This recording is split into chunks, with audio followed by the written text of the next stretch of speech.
बिस्मिल्लाहिर्रहमानिर्रहीम। अस्सलाम वालेकुम दोस्तों, कैसे हैं आप सब। अल्लाह ताला आप सब के लिए आसानियाँ पैदा फरमाए, आमीन सुम आमीन। तो दोस्तों, आज मैं आपको बहुत से फार्मूलाज के बारे में बताने वाला हूँ। वीडियो थोड़ी सी लंबी होगी पर आपके लिए बहुत इन्फॉर्मेटिव है, इसलिए पूरी वीडियो देखिएगा। और इस वीडियो को देखने के बाद आप इंशाल्लाह एमएस एक्सेल के जितने भी फार्मूलाज हैं, जैसे डेट, टाइम, इफ़, एंड और दूसरे फार्मूलाज हैं जो टैक्स से रिलेटेड हैं, इस वीडियो में सब के सब आप इजीली समझ सकेंगे। और वीडियो देखने के बाद इंशाल्लाह आप इनको डेली वर्किंग के लिए इस्तेमाल कर सकेंगे। तो चलिए आज की वीडियो स्टार्ट करते हैं। पिछली वीडियोस में हमने ऑटो सम, रिसेंटली यूज़ और फाइनेंशियल फार्मूलाज तक कर लिया था। आज मैं आपको लॉजिकल फार्मूला के बारे में बताऊंगा। इसमें एंड है और इफ़ है, जो सबसे ज़्यादा यूज़ होने वाले फार्मूलाज हैं। तो मैं इनके बारे में पहले एक्सप्लेन करता हूँ। सबसे पहले तो हम यूज़ करेंगे इफ़ का फार्मूला, और इफ़ का फार्मूला को यूज़ करते हुए हम यहाँ पर रिज़ल्ट फाइंड करेंगे। यहाँ पर मैं फ़ेल और पास बच्चों का रिज़ल्ट निकालना चाहता हूँ, और इफ़ का फार्मूला यूज़ करके इसको कैसे निकालते हैं ये मैं आपको बताता हूँ। लेकिन उससे पहले आप थोड़ा सा मैं आपको कुछ और भी एक्सप्लेन करता हूँ, ताकि आपका पहले कॉन्सेप्ट क्लियर हो जाए, उसके बाद ही मैं आपको फार्मूला का यूज़ भी बताऊँगा। फ़र्ज़ करें मैं यहाँ पे लिख देता हूँ ग्रेटर देन 100। अब इसका मतलब है कि 100 से बड़ा। ग्रेटर देन का मतलब होता है बड़ा, ठीक है। मैंने लिखा ग्रेटर देन 100, इसका मतलब है 100 से बड़े जितने भी डिजिट हैं वो इस कैटेगरी में आ जाएंगे। उसके बाद मैं यहाँ पे लिख देता हूँ स्मॉलर देन 100। तो इसका मतलब होगा कि 100 से छोटे जो डिजिट हैं, जो 100 से छोटी जितनी भी काउंटिंग है वो इस कैटेगरी में आ जाएगी। उसके बाद मैं यहाँ पे लिख देता हूँ इक्वल देन 100। तो इसका मतलब है कि 100 के जो बराबर है, ना तो कोई 100 से बड़ा हो और ना छोटा हो, जो बिल्कुल 100 के बराबर होगा, इस कैटेगरी में वो वाले डिजिट आएंगे, ठीक है। तो उसके बाद यहाँ पर मैं लिख रहा हूँ ग्रेटर देन और इक्वल 100, ठीक है। इसका मतलब है कि 100 के बराबर और 100 से बड़े, मतलब कि जो 100 के बराबर डिजिट हैं वो इसमें आएंगे, और जो 100 से बड़े होंगे, 100 से बड़े जितने भी डिजिट हैं सारे के सारे इस कैटेगरी में आ जाएंगे। और अब मैं यहाँ पर लिखने लगा हूँ, यहाँ पे मैं लिख रहा हूँ इक्वल स्मॉलर देन 100। तो इसका मतलब है कि जो 100 से छोटे हैं या 100 के बराबर है वो सारे के सारे डिजिट इस कैटेगरी में आ जाएंगे। तो दोस्तों, यहाँ पे आप कुछ डाटा देख रहे हैं, ये बच्चों के रिज़ल्ट का डाटा है, और यहाँ पे हम इफ़ का फार्मूला यूज़ करते हुए इनका रिज़ल्ट निकालेंगे। सबसे पहले मैं आपको ये समझाऊँ कि यहाँ पे जो रिज़ल्ट है, यहाँ पे हमने बच्चों को जो 200 से जिनके ज़्यादा मार्क्स हैं वो पास हैं, और जिनके 200 से कम हैं वो फ़ेल हैं। तो हम इफ़ का फार्मूला यूज़ करते हुए इस रिज़ल्ट को देखेंगे। तो सबसे पहले मैं यहाँ पर इक्वल प्रेस करूँगा और उसके बाद लिखूँगा इफ़ लिखने के बाद मैं यहाँ पे ब्रैकेट लगाऊंगा, और ब्रैकेट लिखने के बाद अब हमने वो वाली वैल्यू सेट करनी है जिस वैल्यू को हम यूज़ करना चाहते हैं। हमने ये वाली वैल्यू यूज़ करनी है, ठीक है। इन वैल्यूज़ पे हमने ये फार्मूला अप्लाई करना है, इसलिए मैं ये वाली वैल्यू यहाँ पर सेलेक्ट करूँगा। सेलेक्ट करने के बाद अब मैं उसको ये बताऊँगा कि कितने मार्क्स वाला बच्चा पास है, ग्रेटर देन और इक्वल 200, कि वो बच्चा जिसके 200 से ज़्यादा या 200 नंबर हैं वो हमारे पास होगा पास,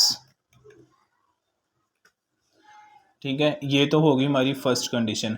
उसके बाद अगर इसके नंबर 200 से कम होते हैं तो वो क्या होगा, वो हमारे पास होगा फेल, ठीक है। और यहाँ पे ब्रैकेट क्लोज करेंगे। इसको याद कर लें, मैं फिर से रिवाइज कर रहा हूँ।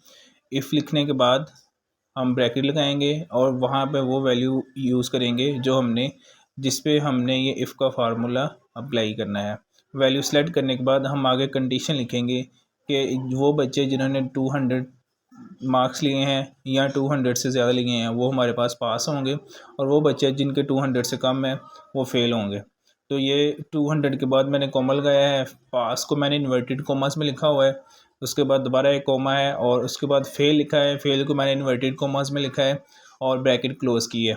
ये कॉमे, ये ब्रैकेट्स और ये फेल, पास, और जो जो चीज़ें मैंने यहाँ पे यूज़ की हैं, जिन सिंबल्स को, जिन पंक्चुएशंस को मैंने यूज़ किया है, वो अगर ऐसे ही सेम हुई तो फार्मूला अप्लाई होगा, अदरवाइज़ फार्मूला यहाँ पे अप्लाई नहीं होगा। यहाँ पे मैं एंटर प्रेस कर रहा हूँ। एंटर प्रेस करते ही आप देख सकते हैं कि ये जो फर्स्ट वाला बच्चा है इसके 350 मार्क्स हैं, तो ये पास है। ठीक है, अब इस फार्मूले को मैं नीचे तक यूज़ करना चाहता हूँ, तो यहाँ पे मैं माउस पॉइंटर लाऊंगा और डबल क्लिक कर दूंगा, तो ये फार्मूला नीचे तक अप्लाई होता जाएगा। अब जिन बच्चों के 200 से कम मार्क्स हैं वो देखें वो फेल हैं, और जिन बच्चों के 200 हैं या 200 से ज़्यादा हैं तो वो पास हो रहे हैं। उसके बाद अब हम सेकंड नंबर पे बच्चों की पोजीशंस पे निकालेंगे। इसको मैं यहाँ से थोड़ा सा बड़ा कर रहा हूँ बिकॉज़ फार्मूला थोड़ा सा बड़ा होगा, उसमें 3 कंडीशंस यूज़ होंगी। वही सबसे पहले मैं इक्वल लगाऊंगा, इफ़ प्रेस करूंगा और टैब का बटन प्रेस करने से हमारा इफ़ का फार्मूला सेलेक्ट हो जाएगा। अब यहाँ पे मैं परसेंटेज की बिना पर बच्चों को पोजीशन दे रहा हूँ। ऐसे बच्चे जिनके 80% मार्क्स हैं या 80% से ऊपर हैं उनकी फ़र्स्ट पोजीशन है, और जिनके 70% हैं उनकी सेकंड पोजीशन होगी, और जिनके 60% है उनकी थर्ड पोजीशन होगी। इस तरीके से मैंने यहाँ पे फार्मूला यूज़ करना है। तो अब मैं परसेंटेज की बिना पर बच्चों को पोजीशन दे रहा हूँ, इसलिए मैं परसेंटेज वाले कॉलम को सिलेक्ट करूँगा। यहाँ पे मैंने ये परसेंटेज सेलेक्ट कर ली। अब आगे मैं यहाँ पे कंडीशन दूंगा कि अगर 80% है और कोमा लगाने के बाद इन्वर्टेड कॉलम में लिखूँगा फर्स्ट, फिर इन्वर्टेड कोमा लगाऊँगा। अब मैं यहाँ पे सेकंड कंडीशन वहाँ पे यूज़ करूँगा और दोबारा से मैं लिखूँगा इफ़, उसके बाद ब्रैकेट लगाएंगे और ब्रैकेट लगाने के बाद दोबारा से यही वैल्यू सेलेक्ट करेंगे, और सेलेक्ट करने के बाद ग्रेटर देन। और तो दोस्तों यहाँ पे मैं लिखूँगा 70%, कोमा लगाऊंगा, इन्वर्टेड कोमा में लिख दूंगा सेकंड, कि वो बच्चे जिनके 70% मार्क्स हैं उनकी सेकंड पोजीशन आएगी। उसके बाद अब मैं थर्ड कंडीशन यहाँ पे अप्लाई कर रहा हूँ, उसके लिए मैं दोबारा से लिखूँगा इफ़, ब्रैकेट लगाऊंगा। ब्रैकेट लगाने के बाद यहाँ पे मैं लिख दूंगा, यही वैल्यू सेलेक्ट करूँगा और लिखूँगा ग्रेटर देन इक्वल 60%, और यहाँ पे लिख रहा हूँ थर्ड।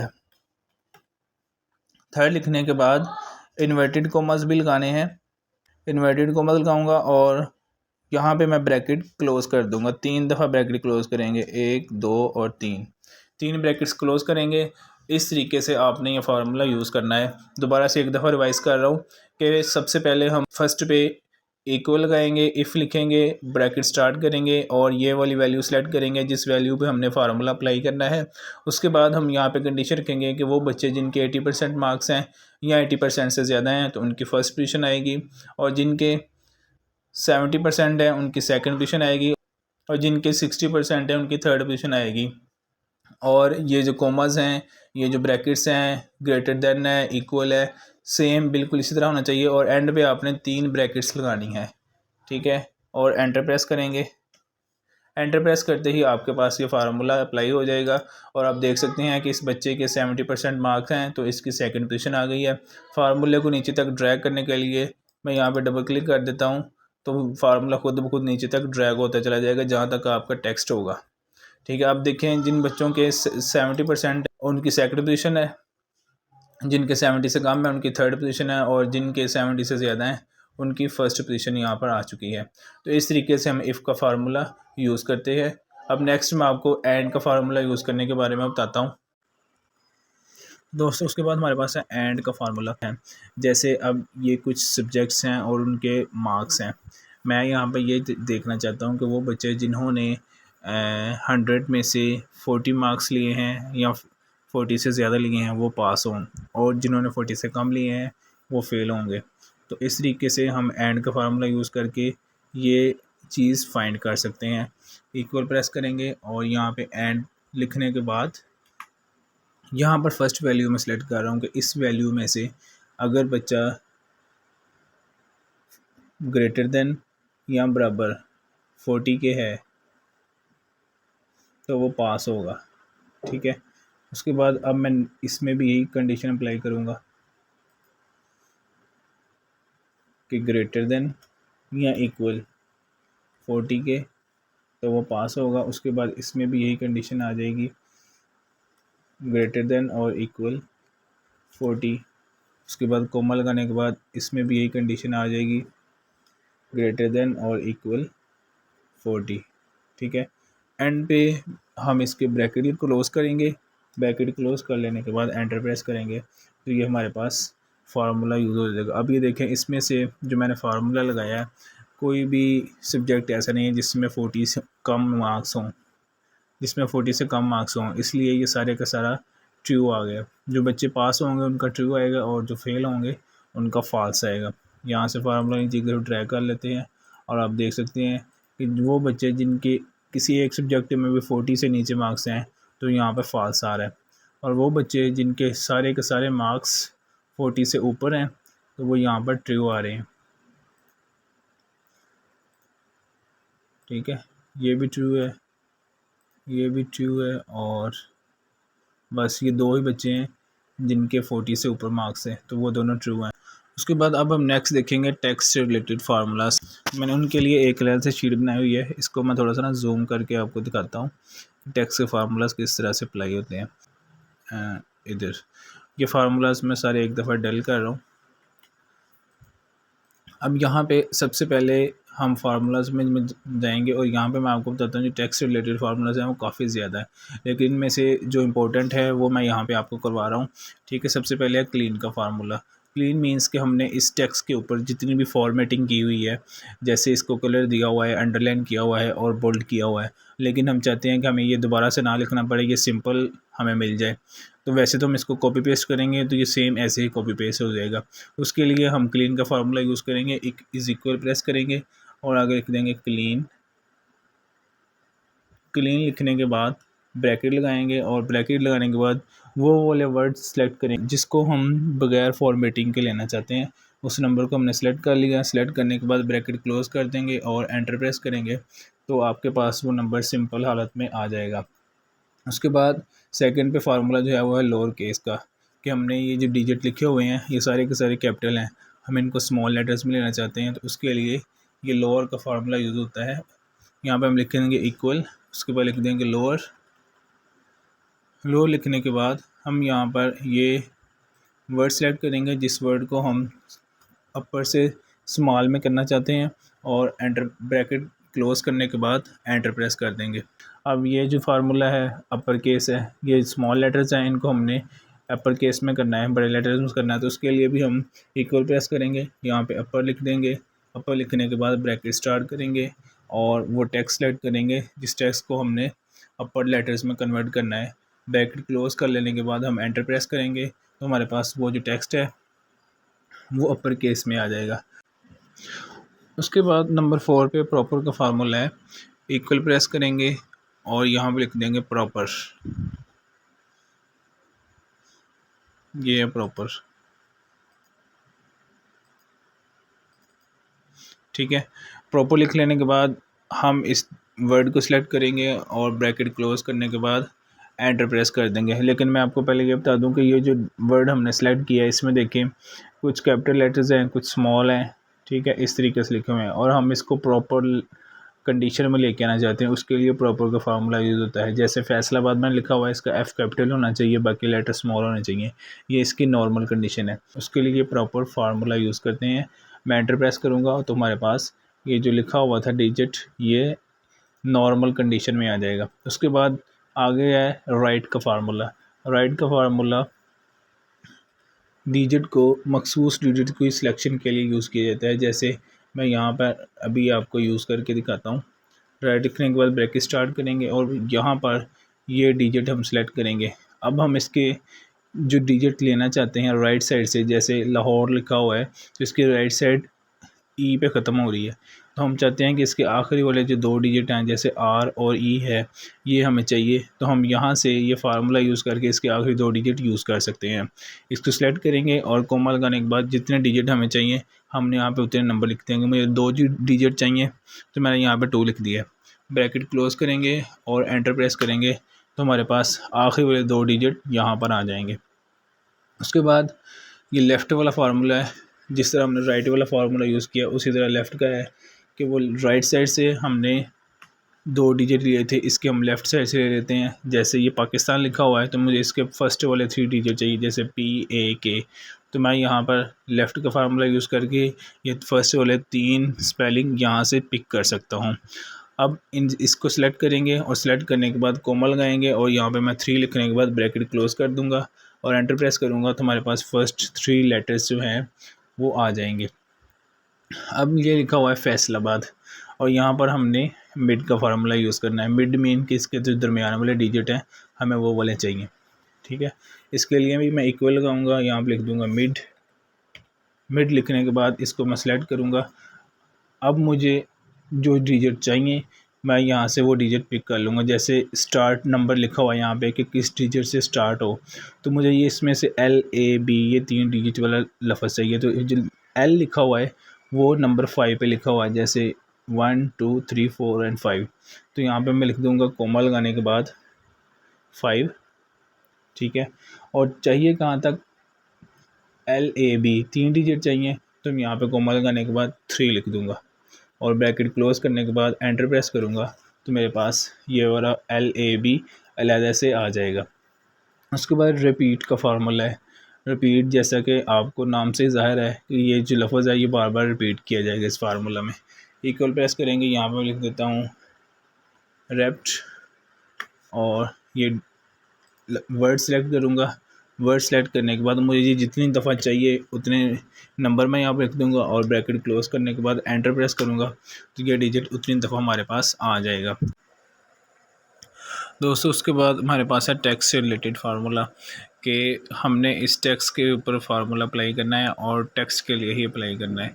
तो सेम हम ये वाला टैक्स अगर इधर भी लेके आना चाहते हैं, इसको एक तो तरीका कॉपी पेस्ट कर लेंगे। उसके अलावा अगर हम फार्मूले से लेके आना चाहते हैं तो हम फार्मूला भी यूज़ कर सकते हैं। इक्वल लिखने के बाद ये टैक्स प्रेस करेंगे, टैक्स लिखेंगे और ब्रैकेट स्टार्ट करने के बाद हम ये वाला टैक्स सेलेक्ट कर लेंगे और कोमा लगाने के बाद हम अब इस टैक्स की फॉर्मेट देंगे कि हमने टैक्स को किस फॉर्मेट में लेना है। इसकी डेट वाली फॉर्मेट है तो हम यहाँ पे डी 4 दफ़ा लिखेंगे और इन्वर्टेड कोमास में लिखेंगे। देखिए मैंने यहाँ पे इन्वर्टेड कोमास नहीं लगाए थे, ठीक है। तो अब मैं यहाँ पे इन्वर्टेड कोमास ये लगा रहा हूँ।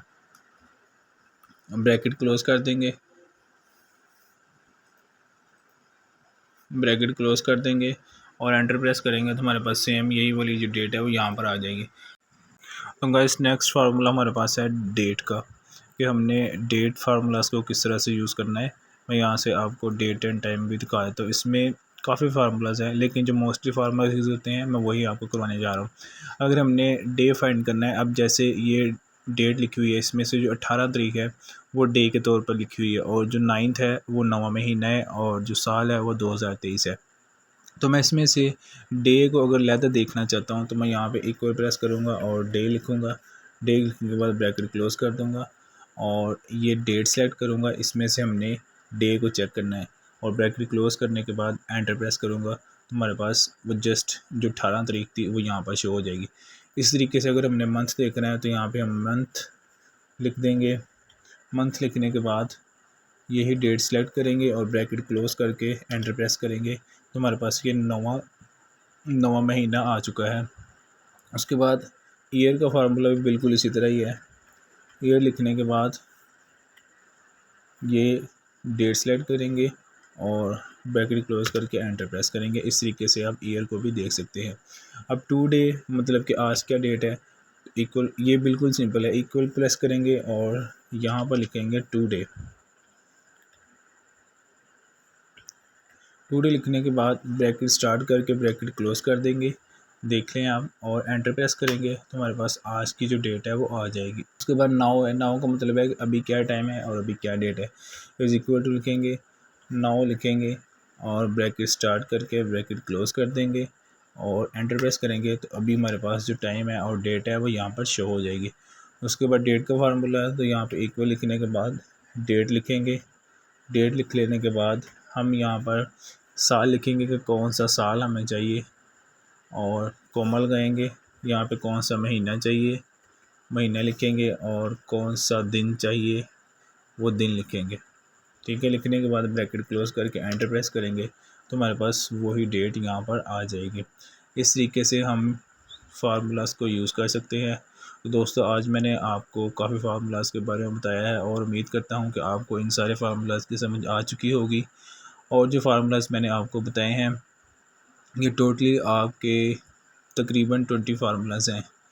तो बड़ी मेहनत से वीडियो बनती है, तो प्लीज़ मेरी वीडियो को लाइक कर दें, और अगर आपने मेरा चैनल सब्सक्राइब नहीं किया तो मेरे चैनल को भी सब्सक्राइब कर दें। बहुत ज़्यादा ख्याल रखिएगा, जहाँ पर आप दुनिया के लिए इतनी मेहनत और कोशिश कर रहे हैं वहाँ पे अपनी आखिरत के लिए भी मेहनत और कोशिश करें। नमाज को वक्त पर और पाबंदी से अदा करें। कुरान पाक की तिलावत को अपना मामूल बना लें। इजाज़त चाहता हूँ। खुदा हाफिज़।